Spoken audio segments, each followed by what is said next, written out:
Hi, I'm Mal from the Money Study, bringing you another episode of our Take 10 Challenge. We're up to number 106, and this is all about Div 293 tax. Now, this episode certainly won't impact on everybody, but certainly will for people who have got larger incomes, even if it is maybe for just 1 year.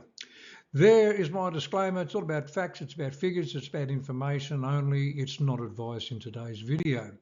Okay, what is Div 293 tax?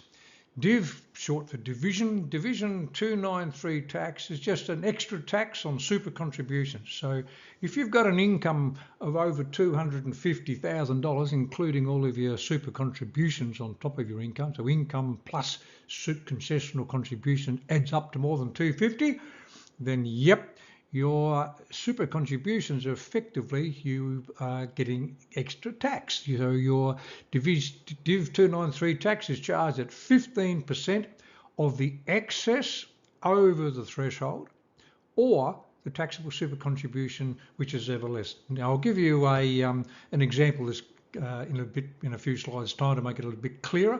But effectively, what it boils down to, if you've got a larger income, you're going to be paying extra money on your super contributions.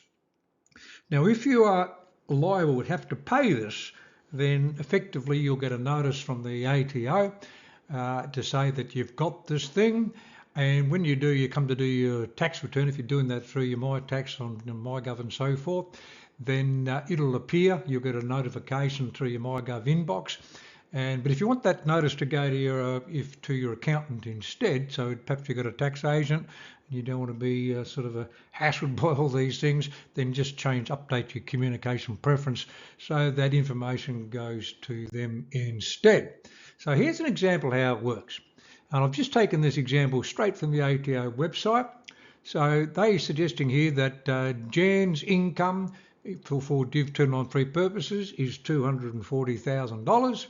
And her super contributions totaling are $15,000. So this is a total of $255,000 is what her assessable income for Div 293 would be. So Div 293 tax contributions are the lesser of the Div 293 super contributions. So she contributed $15,000 or the amount above that income of $250,000. Her total income with the super contributions was $255,000. She's $5,000 over that cap. So in this particular case, obviously 5,000 is less than 15. Then the 293 is then calculated on that excess above the amount. Therefore, she pays the tax. 15% is that extra. What the Div 293 is, 15%. Only on the 5,000, not on the 15. So her total Div 293 tax payable is $750 for the year. Okay. So now, what income is actually included here? Now, obviously, it's all of your taxable income, but any sort of other reportable fringe benefits amount. And of course, if you've got a financial investment losses and so forth, these things can indeed be taken into account. And of course, distributions from family trusts and so forth. So you've got to make sure that it's not just your salary income that you're looking at, it's all your other income situations as well. Now, if it's a case that you may not always have a big income, you may just normally have a far less income and this will never be a problem. Should you, in 1 year, all of a sudden get some extraneous sort of income payment, you could indeed just be eligible for 293 tax in that year. You might have received an eligible termination payment. You might have had a capital gain, which is pushing your income up effectively. And of course, there could be all sorts of other reasons. You might have had a big bonus or something from your employer or whatever it may be, just to push it up for that year. So you just got to be careful here that that you normally don't worry about this thing, but all of a sudden it could indeed be taken into account. Some interesting situation there where if perhaps you are eligible for the carry forward on concessional contributions. So just imagine that you may be on a bigger income all of a sudden, but you hadn't been doing concessional contributions for a few years, and all of a sudden you decide, I'm going to do 100 grand's worth of concessional contributions because I've got all this carry forward amount that I can use. That would be added on top of your salary and could easily throw you up into that Div 293 area. So be careful of any extra concessional contributions you may be making due to carry forward requirements there. Now, if you are indeed liable to have to pay 293 tax, yep, you can pay it each year just straight out of your own money. So you find out what your liability is, and you can turn around and just pay it out of your bank account, or you can indeed have it released from the super fund. So, yep, you can just take it effectively out of the earnings. So you can get the ATO, you fill out a form, fill out this election form, and that election form's got to be filled out with up to 60 days from the date of your assessment. So you get your assessment notice, you've got 60 days to fill out the election form to say, tell the ATO to tell the super fund to just release that money. So your super's going backwards, by that amount, which hopefully is not too big, which may be a good way to do it, depending on what money you've got elsewhere and what that money is earning you and so forth. So effectively, you've just got those two choices, but you need to make the election.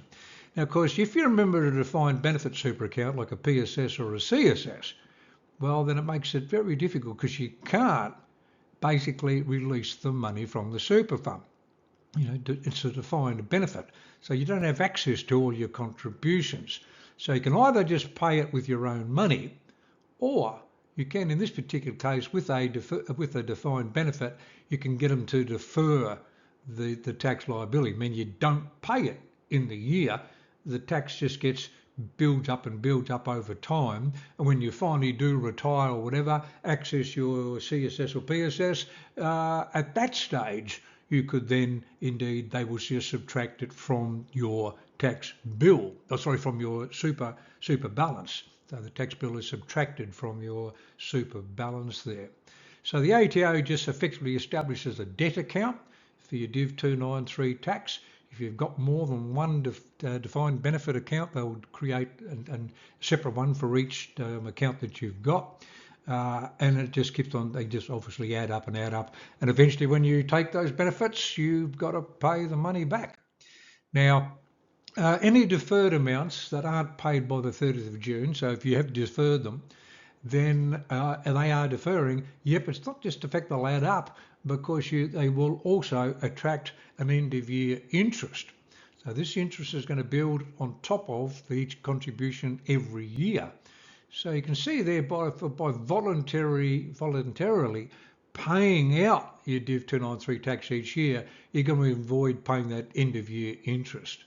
So yeah, look, it's in theory, if you're deferring it, money in the future is not as worth as much as money now. But again, if we've got interest piling on top of interest, we've got a compounding problem here, and it may be preferential to get rid of this thing if you've got the money to do so. Now, the interest payable on this thing is 3.6096% as of the 22-23 financial year, because what it's do is that's the latest one they've got on the ATO website information, because it's actually, they take it as the average of the 10-year Treasury bond rate for the year. So when they get to the end of the year, they'll know what that average rate was for the 10-year Treasury bond rate. They'll announce the interest rate payable, and probably with interest rates going up, it'll be higher for the 23-24 financial year. And so therefore, it's just be careful of that extra money that you have to pay. So an interesting little issue. A lot of people are oblivious to it.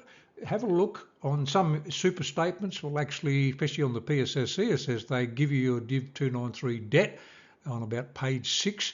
But make sure you know what you've got, and if understand that it will build over time. Need any help? We're here to assist. Look forward to you joining me on another session.